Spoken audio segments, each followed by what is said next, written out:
şey edip gidecek mi? Hemme zada sen özün günäkär. Söyleyen diysem. Giçdälä. Yöne sen onu baktı olmasın. Iň bolmanda rahat bolar. Haçan dizelerke diýip garaşyp durmarym. Bana azıcık bak bersedin. Intek, Giçdälä.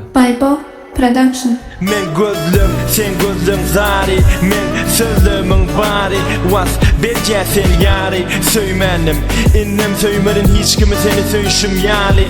Sakların yüreğimde adın. Hemme zadım inni sana bağlı. Hemme zattın pek sen pegin pekligi. Hemme aktın ak sen ağın aklığı. Menen gittin belki sen haklığı. Yöne yaptın çıkarıpsın. Koyup gitmegi men aklımı. Men aklımı Sina serdim o sensiz gelim gelşige. Şol önkü yolun sensiz yürep gelşime. Yürşuva, görşuva, bolşuma. Öldüm düşünüme olup yürşüme. Senden başka hiç kim başın boyunu bu yanlı gerşime. Yadında mı?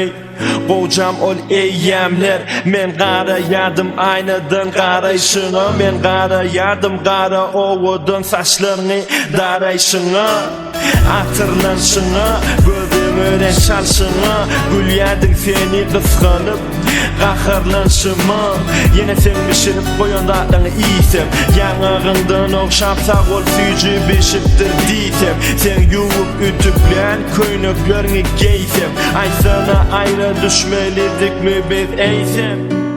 Onu insan kucak aşık. Onun gözüne, men gözüme seyretçin yani seyretme. Kavul mu?